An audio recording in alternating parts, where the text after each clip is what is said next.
Happy New Year and welcome to Season 2 of the Sports CDP Crash Course podcast.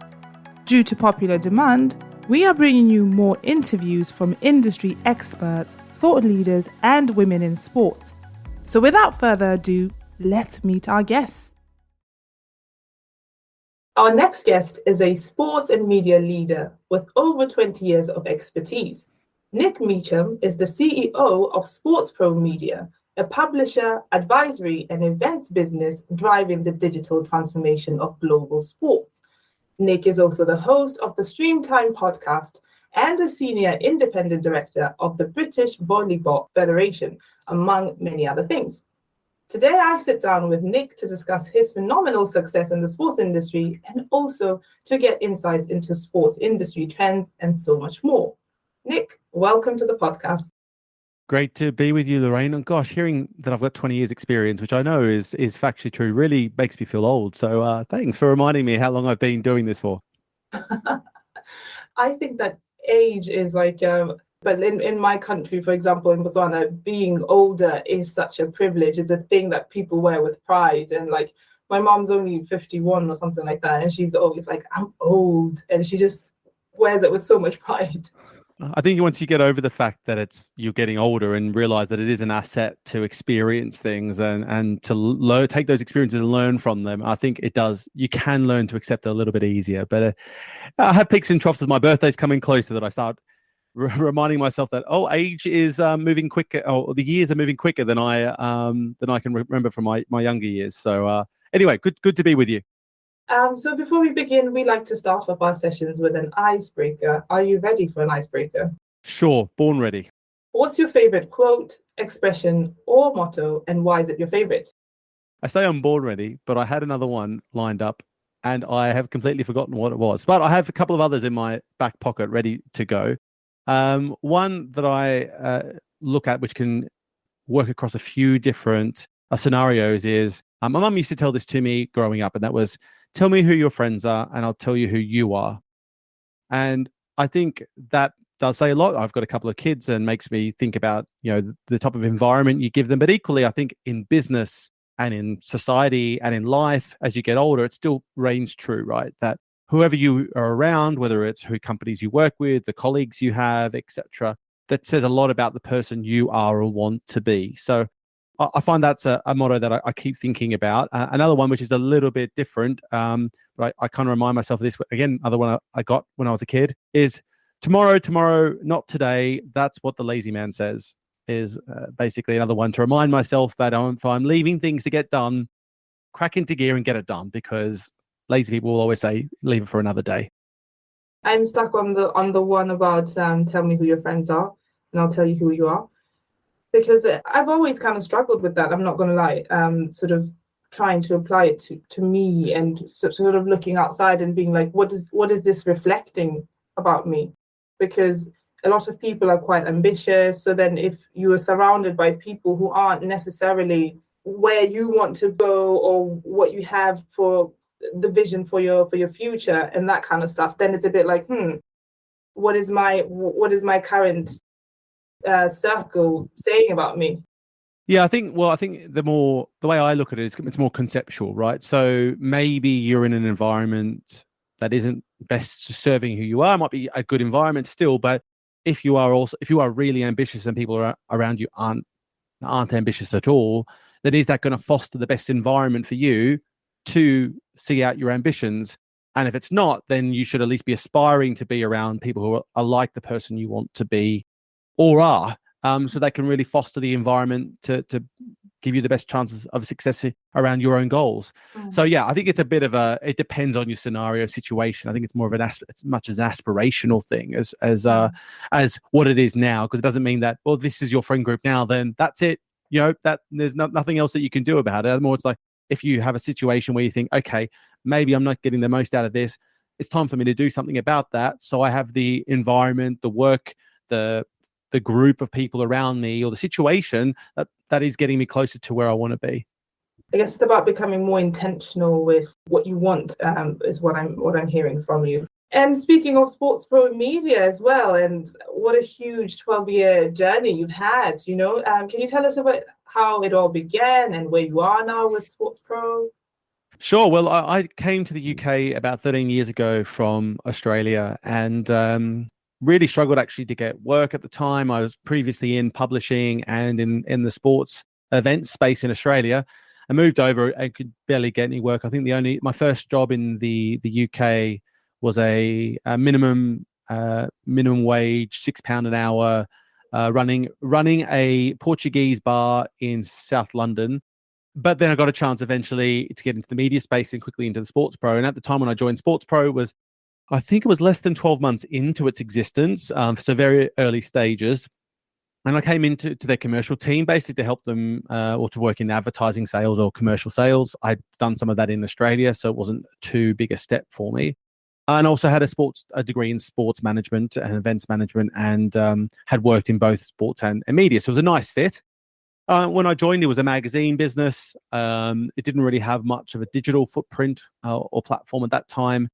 So the role was pretty basic ad sales at the time. It was a tough graft. It would be 9 out of 10 people wouldn't want to talk to you, and it was a really tough going sort of job working in the ad sales world. In any experience that I've heard of those years, particularly after things like the financial crisis where money was tightening up. So I'm aging myself a lot here again, but that's when I joined. I got into the role pretty quickly, was fairly successful in that sales role. And one thing led to another and took over some management responsibilities pretty quickly. So I took over the commercial director role, went from sales exec to commercial director pretty quickly, I think 12, 18 months.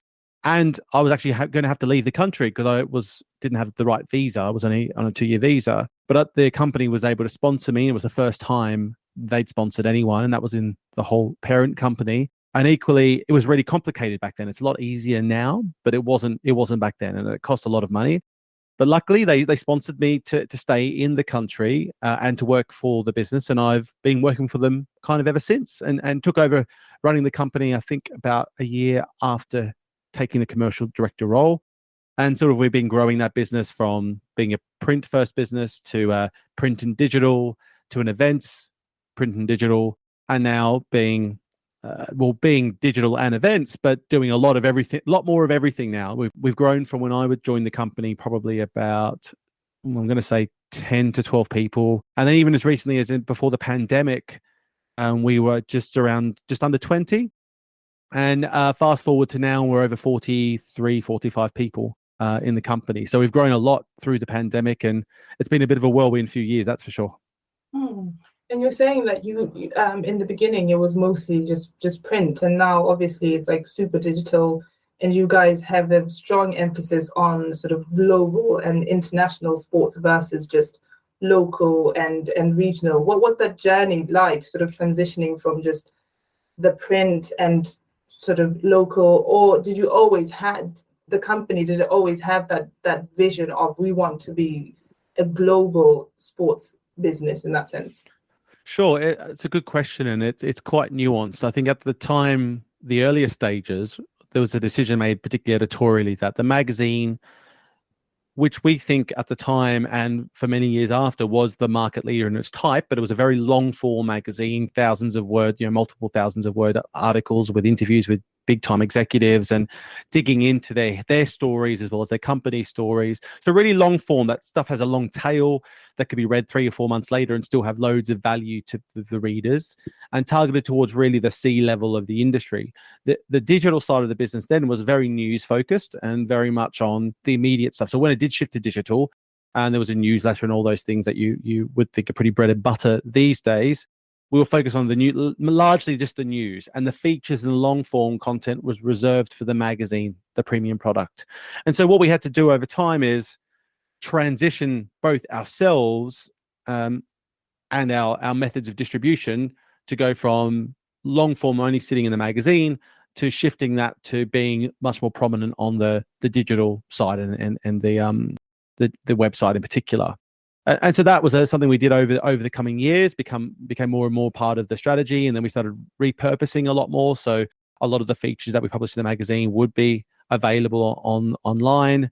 And so, yeah, there was a bit of a transition phase there. And the biggest challenge, I think, ultimately with those things is it's an internal thing. It's about us. You can spend a lot of time thinking about decisions and so forth, but actually the transition of a workflow when your business operates day to day in producing content, to go, we can't flick a switch overnight and just say, well, we're now not going to work that way anymore.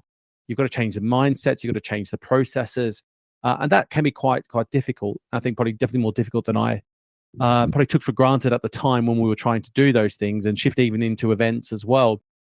And so it's something we've been constantly evolving. And I think if you look at any media business now over the last, say, 10 years, none of them are the same as what they were 10 years ago. Everyone's evolving. They're adding more layers. They're repurposing. There's a priority in social. There's a look towards audio and video and all those things. And no one is doing the same thing they were back then. And so I think that's one thing to take away of this fast-moving industry is you can never sit still.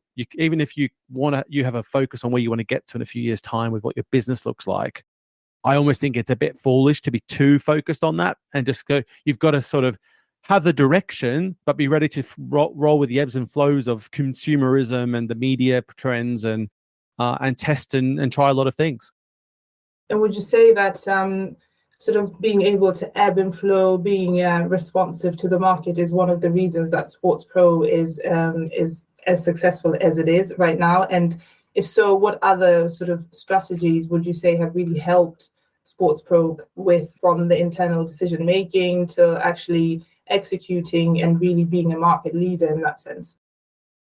Good question. I definitely think in the recent years, particularly say through the pandemic, we really had to innovate fast. When most businesses, not just in our industry, but across sports and the world, largely sort of went into hibernation to try and survive this sort of COVID winter, so to speak, of the business situation that we're all in. We decided to actually double down on that and actually, not furlough anyone, not let anyone go, and actually try and do more than we ever did, but just do it in a different place. So the physical events, we shifted to virtual. We prioritized different types of content formats, and we just tried to double down on shifting our business's focus to being more digital and providing more value to the audience. And there's an example that's used in a lot of business cases, through studies and so forth, which is the examples through the recession that Coke was. They did a trial when the recession came along many years ago, that they decided to keep advertising just the same amount while everyone else was reducing their spend. And through the other side of it, they had a greater market share just because they stayed constant while the other ones, everyone else took a backseat. And so we had a bit of that in our minds. We're like, if we keep the foot on the pedal and just innovate a bit to sort of navigate this challenging time and be really, I guess, proactive at ebbing and flowing, as we sort of alluded to before, then we felt pretty confident we should be okay. And actually, when we spoke to our clients, our sponsors, partners, advertisers, etc., and said, this is what we're going to do, this is why we're doing it, this is the result, they were 90+% of our partners are all, stayed on with us through that and kept working with us through that entire period, which is a pretty big achievement. And the formula there wasn't too crazy. It was just that we turned our small person events, which are between 50 to 1,000 people, and we shifted them to virtual. And the value to the audiences at the time were, hey, well, normally you get in front of an audience of this number. Well, we can give you 10 to 20x that, but in a virtual format. Does that growth in virtual versus in person, and with the data insight you can get on who's consuming it, does that provide more value for you? And most of them got it pretty quickly. We were fortunate, though, as a media business, we had that platform of hundreds of thousands of people coming to our website every month. So we knew we had a marketing channel to distribute and to create a different environment, or to offer these events that could scale to thousands of people virtually, given the whole landscape and situation. So yeah, we got, so part of it's lucky, part of it's the mindset of having an innovative culture in the business to make sure that, hey, we don't just do what everyone else is doing. We're going to try and take a different tack, and it sort of played out pretty well for us. I think the same question would be very interesting to ask you, Nick, about you and your career, right? I mean, you said it yourself, you came from Australia, worked a minimum wage job, and then eventually got the company to sponsor your visa, and now you're the CEO of Sports Pro Media. So what strategies, tools, habits, whatever you want to call it, how did you make that happen in that sense? I'm not sure I made it happen consciously, other than I followed what I wanted to do and tried to make it happen, which sounds a bit pragmatic sounds a bit lame, I guess, but just if you have a goal and you want to do it, then you have to try and focus on doing it. So when I got the opportunity at Sports Pro, the door was pretty shut, as in like this was a short-term opportunity. You were going to have to leave the country in 18 months.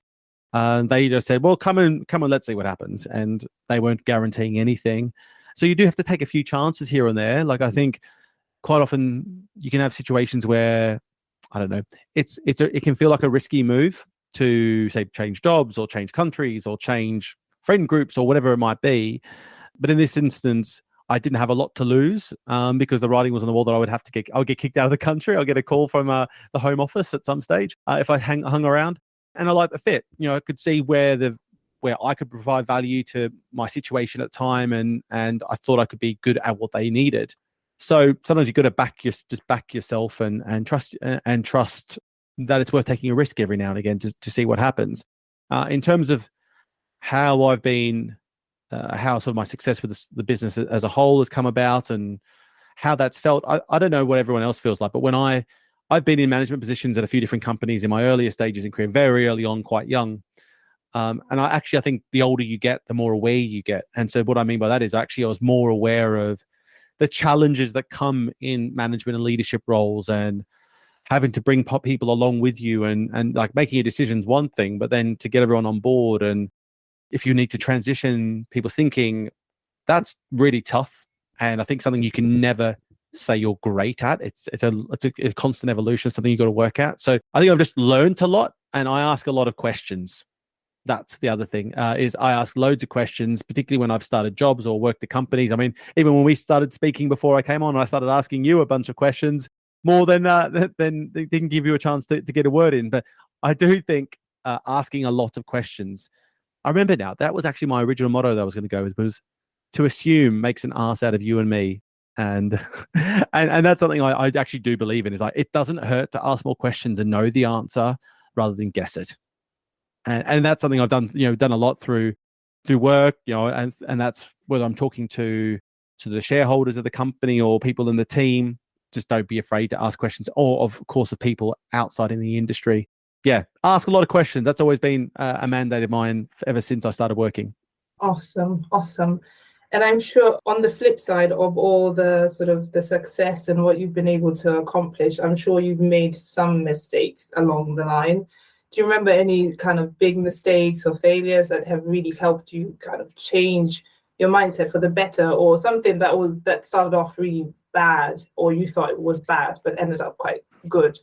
Well, I remember early on in my career, when you're working in industries like the sports industry, and I'm sure it's similar in other sectors, contacts and friends can play a really good role at giving you an opportunity.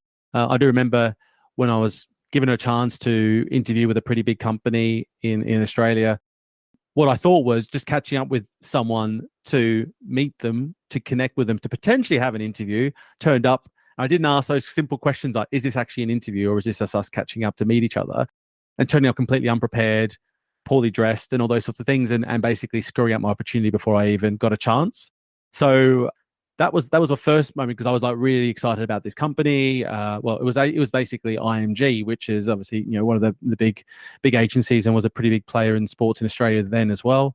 And I just went, I've screwed up on this opportunity before I even got a chance, just because I didn't clarify a couple of simple questions. So that's something that's always stuck with me, is if you ever have a question mark about a situation, just ask. It does not hurt. Other than that, there's always situations that I've been in where it can revolve around your team and colleagues and employees. About sometimes you've got to trust your gut or your judgment and ask those questions. Sometimes it might be that you're not sure if someone's happy or not, so go and ask them, because if you just let it go, you might let something fester. That can actually be really treatable and solvable and a simple conversation might resolve it. And I've had situations over time where perhaps I didn't jump on something immediately, and it either became a bigger problem than it needed to be, or particularly in this virtual hybrid world we live in and work in today, in work environments, you need to. I tell the team, the management, you need to over communicate, because it's too easy for things to go under the radar when you're not around each other 24/7 or 9 to 5, depending on what your work environment's like. So yeah, there's a few things I've definitely learned, and they're more sort of a description of them than specific instances. But hopefully that makes sense. Yeah, that makes a lot of sense, and I'm very guilty of sometimes, well-meaning, because I think sometimes we're very well-meaning, so we don't ask certain things. We don't say, maybe if you say something to me right now, Nick, and I go, question mark, I don't know how I feel about that. Instead of asking you to clarify, I go, I'm, I dismiss it or something, and then it keeps on happening, and then eventually I'm like, okay, I can't with Nick anymore, right? So I'm Yeah. very guilty of not asking questions when they pop up, and so this one I'll take personally for myself to sort of keep myself in check and kind of be like, no, just ask instead of overthinking it. Just ask. You've got my seal of approval. That's for sure. Awesome. Now on to the topic of sports. You mentioned that you have a degree, your education in sports management. I'm just kind of curious as to the extent of like how much, I mean, maybe it's self-explanatory, but how much you like sports and what your introduction to sports was. Yeah, sure. So living in Australia, the culture around sports is pretty crazy. Yeah. And when I was growing up, there really wasn't a choice. You were a sports fan. And this might have been just the environment I was around, but Australia is known to be pretty sports crazy, and I really didn't feel like I had any other choice. I was around sports all my life. My family had a lot of prowess in sports, and I was not that good at sports enough to have possibly build a career playing it, but liked the idea of being in the business of it, and couldn't really think of even going into any other areas. So yeah, going into the sports management, or I had a business degree in managing and sports management, felt like a bit of a no-brainer at the time, and have been around pretty much sports my whole life as a result of that. But in Australia, what's interesting, I think, about Australia is you have a more of a democratization of what sports are big. In Europe, for example, and a lot of the world, excluding, say, the US, football is everything.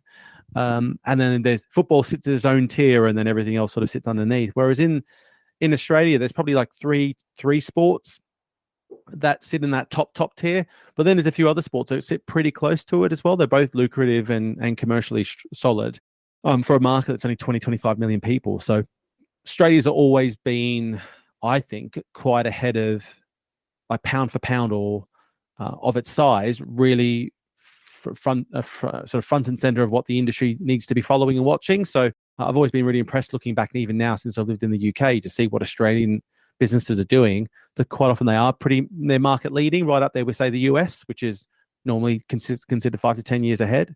So yeah, I've been immersed in and around sports. I've coached as well. I've played a bit of through volleyball, and played a whole bunch of sports at a mediocre level, but not a great level. So I've been around it a long time. So I only felt really natural to have a career in sports, and actually in media is sort of, I'm in the sports and media business. Even my mum used to work in the media game in Australia, so I was around it from an early age, even doing voiceovers for TV ads in our regional network in Australia for my mum's advertising business that she was working on. So I've been around the media and sports game for a long time, probably even longer than 20 years that we talked about earlier on. Very, very nice. And I mean, when you think about the sports industry, we'll talk a little bit more about the media side of things a bit later. But when you think about the sports industry as it is today, either globally or locally, it's up to you. What excites you the most about the sports industry today? What excites me the most? Good question. I would say I still feel like sports is only scratching the surface of being really well operated and doing everything it can to provide value to the community. In many instances, I've said over the years to people, which sounds quite negative, and it is a bit of a negative comment, but it's sports has been successful in spite of itself, not because of itself. And what I mean by that is that sports is successful commercially in certain instances because it's sports. But it's not because sports has necessarily done all these really smart commercial moves to make it work. It's just because it has such an amazing passion point within the majority of society. But it's got more and more challenges ahead of it with regards to how it fights for people's time because of proliferation of social media, because of gaming and esports and all those other things that are taking up that sort of time spot of entertainment has become digital world. But my point is that I still think sports has lots of opportunity to continue to provide huge value to society, as for example, in various parts of the world, most of the world, we're more overweight than we used to be, we're less active than we used to be, and sports can play a huge role in fostering an environment or a mindset that being active is healthy and good for you in more ways than one. And so that I still think is a big opportunity for sports ahead of itself, but it's got a lot of challenges to play that role because of this tension between the sort of what people want at a community level and what's trying to happen at the commercial level. There's a lot of, I guess, there's a lot of tension. There's a lot of different stakeholders wanting different things and results. And that makes it difficult to perhaps fulfill some of those goals that I think it could achieve for the better of society as a whole. And speaking of the better of society as a whole, something that I'm very excited about is the Sports Pro Media New Era program. I was going to describe it a little bit, but maybe, I don't know if I'm putting you on the spot, but maybe you can tell us a little bit more about what it is, and then I can talk about why I'm excited about it. Sure. Well, look, the New Era program, it's a kind of an annual year-long thing that we're looking to do, which is basically to create what we call a new era of female leaders in the sports industry. What we recognize over time that Sports Pro has a pretty incredible audience, an incredible group of people that we connect with in different ways, shapes, and forms all year round, both at the senior level, but particularly through the entire ecosystem. But what we're also aware of that there is a bit of a pretty crazy gap between, in short, the amount of female leaders that exist in the industry. And that's for a few reasons, which we can dig into in a second. But we wanted to see what we could do to tackle it. We thought we were in a good place to help the ratio improve in this industry and become more of a diverse business rather than run by 60-something old males, which is most of the senior leadership leaders within sports across the world and international federations consist of a pretty similar demographic, and we don't think that helps. And we think if we're able to foster that through programs like New Era, that should translate more widely across the entire industry. Now, what it's really trying to solve is, I think there's problems at all sort of different layers. So people looking for this one silver bullet to say solve the dynamic, the mix. And I'm not sure what the ratio is, but there's examples of there's a bunch of examples of things that people are trying. But we believe there's problems that both from bottom up and top down. So at bottom up, there's a lack of interest in coming into the sports industry for women relative to the 50-50 mix that you would hope or expect. And there's multiple reasons why that is the case. And equally at the top end, there's a lack of equality at the split in the boardroom or in senior leadership positions that needs to be addressed. But if we've got a lack of opportunity and a lack of interest, it doesn't make it an easy thing to solve. Now, we think that if we can present the stories of incredible female leaders in the industry and present that to the wider world, not just the sports industry, existing people who are aspiring to be in sports, then we think those stories can help people get a sense of, hey, that could be me too. Whereas otherwise, they won't even see that. All they'll see is the 60-year-old white man on standing on a stage at an international federation event and go, well, that's not me. This sport doesn't associate with me. I feel disconnected from what they're trying to do. So I'm not sure I describe it well, but that's kind of like the macro objective is we want to create a whole environment where we're telling the stories of these senior execs, and these senior execs are so excited about this. We've got an incredible steering group of senior leaders in the industry, and they're really excited about what they can do to help foster that sort of environment. But equally, there's some incredible women in the industry that actually aren't getting the profile and the notoriety they do deserve because they maybe don't shout the loudest or aren't being proactive at, say, pushing out their personal brand. They're doing a great job, which is something that so we want to take a further proactive approach to go, hey, we want to make sure the industry is more aware of these stories, because we believe that if we tell these stories, it will have an impact at sort of the whole, let's call it the whole, I don't want to use the term like a sales and marketing funnel, but like the whole funnel of people coming into the industry, build up the pool of people who are interested in working in sport and people who are females who want to work in the sports industry because they see that there's some inspiring people who they can be like to and connect with as well. and that's why I'm absolutely excited about the program, if I'm going to be honest. And I am part of the program. I was part of the 12th that got chosen. So I'm really, really excited. So as part of the program, I was able to meet a couple of mentors. And so these are some quite prominent women within the sports industry that have done incredible things, where we get to sit down with each one of them for an hour and just have a conversation. And one of the things that they always ask is, so how would you like me to, not to help you, but what would you like to get out of this? And the thing that I always say is literally what you just spoke about.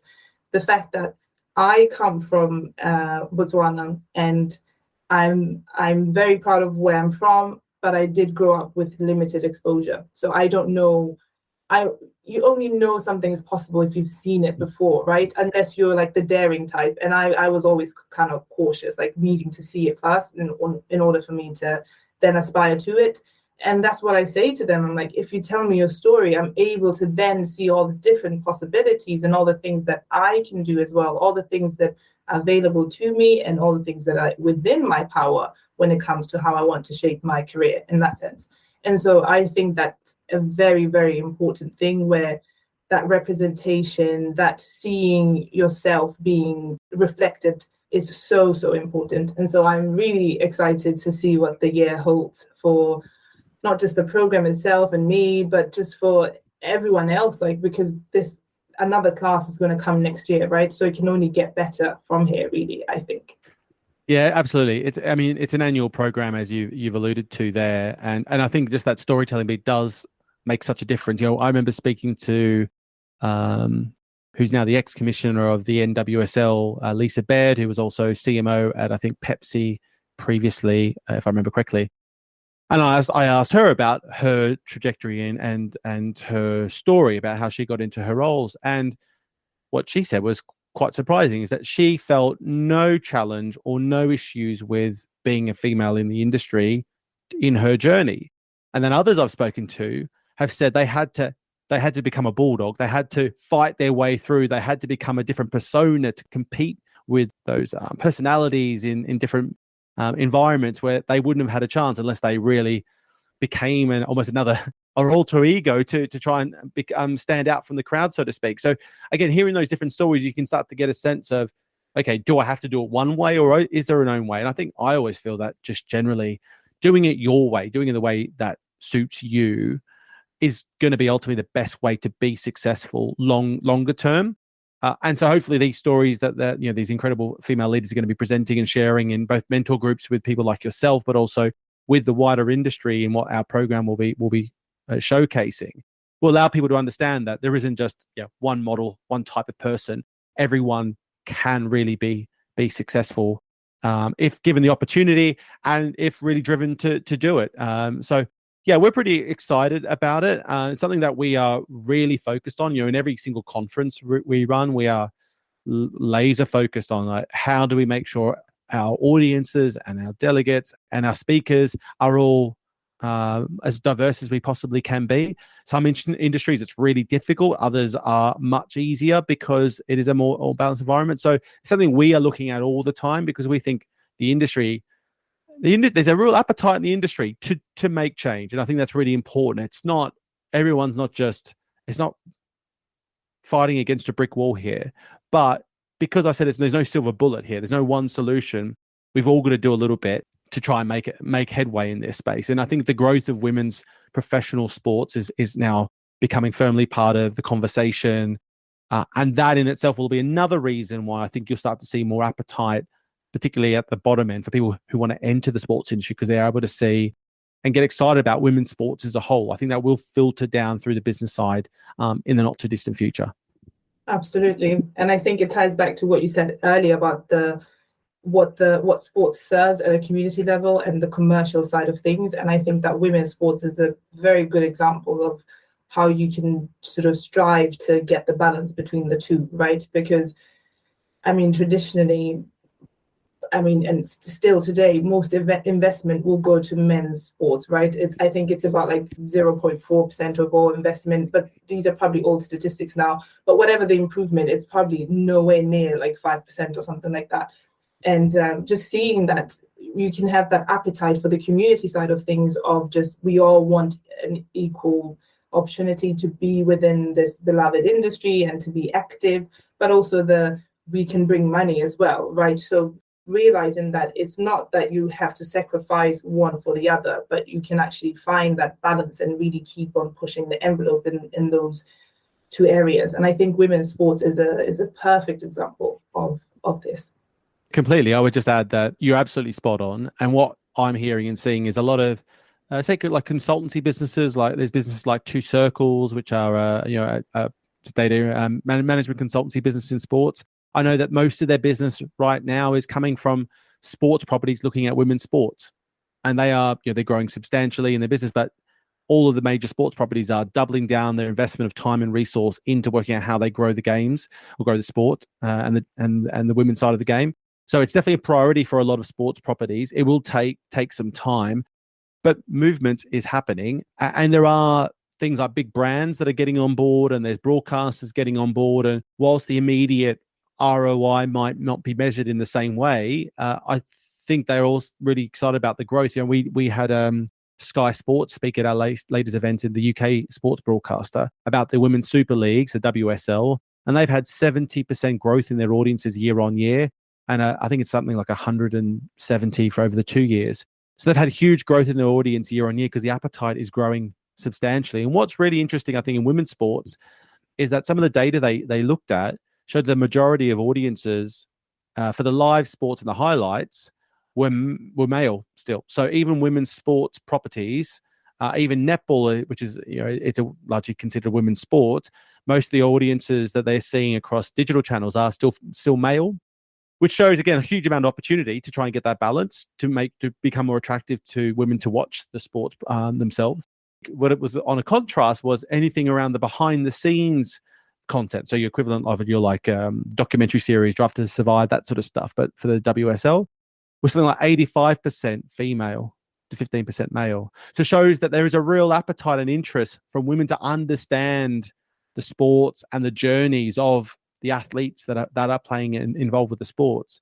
So I don't think it will take too long to continue to see with this rapid growth turn into even more lucrative a much more lucrative situation for women's sports. But it's going to take time still to get to anywhere near a scale that I think we can say that it's being treated treated empirically or in the right way. 100%. But outside of, say, the New Era program, what exciting things are ahead for Sports Pro Media in the next coming months? The industry is moving so fast. We really focus on things around transformation and innovation across the content we do. So we publish something like 60 or 70 news stories every week. We're publishing, I think it's at least 5 to 10 features a week. And we have all these events we run in markets like Spain, Singapore, Switzerland, US, and Australia. So lots of things going on all the time. And everything's just moving so fast. So for us, because there's never a dull day, it's just cool to be around this industry and sort of follow what's going on. So we've got events coming up in New York. We've got our biggest event, Sports Pro Live, happening in April, which I think a few of your colleagues at least went to last year, if I remember correctly. But on a day-to-day perspective, we're going to continue to grow. We've got another 4 or 5 people expected to join over the next few months. We're doubling down on producing more and more content around these spaces. So as long as the industry is as exciting as it is, it'll make our jobs and lives pretty interesting and exciting as well. Never a dull day in this industry, that's for sure. Yeah, we've got an exciting few months coming up, and I look forward to meet you in person at one of the events. But finally, Nick, if you could give anyone listening today advice on how they can build a career that they can be proud of within the sports industry, what would that be? This might not be new, but relationships really do matter, and contacts matter. There's a lot of people who want to start in the sports industry. There's a lot of people looking for opportunities. So you have to be really active at building relationships. And those relationships don't necessarily need to be built with a direct intent into being something, but to build your network. And your network these days can just be through digital. Events are the best place to meet as many people as you can. So what I liken it to is that you build a relationship enough that you can send someone a WhatsApp. That if you can create a relationship, that's enough to say, hey Lorraine, what do you think about this? Rather than having to write a formal email just to to find some time in your diary to chat about these things. You need as many of those people across the sports industry as possible. The more you have, the more likely, whether it's business opportunities, whether it's your next career opportunity, you will have a way of finding that outside of the traditional models, which can be quite a grind. So contacts, building relationships, even if those relationships aren't necessarily with a specific goal, just you never know when you can lean on that relationship at some point in your career, in your life, etc. So that would be something I really emphasize. You can't, and relationships don't have to be, it's not like dating. It's just like, can you connect with someone? So you become a person. You don't become a name online. You don't become an email, just a subject line in an email. So you become a person. So when they reach out to you, they feel obliged to get back to you if you ask them something. So yeah, relationships through and through, particularly in the sports industry. The sports industry is much smaller than I think people realize to take for granted for, because the money that we talk about, the scale, the dollars are insane. But actually, it all sits with a handful of organizations and actually gets quite narrow pretty quickly. So relationships really matter. It makes me think of what you said at the beginning, like you thought it was a catch-up, but it was actually a job interview. So build the relationship, Exactly. but also make sure that you know. You're always in a situation which might lead to something. So always be a little bit aware. Don't be as naive as I was back then. 100%. I mean, Nick, I could speak to you all day, honestly. Thank you so much for coming on to the podcast. I really have enjoyed our conversation, and I look forward to having more conversations with you in the future. Likewise, Lorraine. Great to chat with you, and thank you for having me. If your goal is to get more supporters, superior sales, and real revenue, then visit our website at datatalks.sc and fill out our demo form to experience firsthand how we can help you. Data Talks, more supporters, superior sales, real revenue.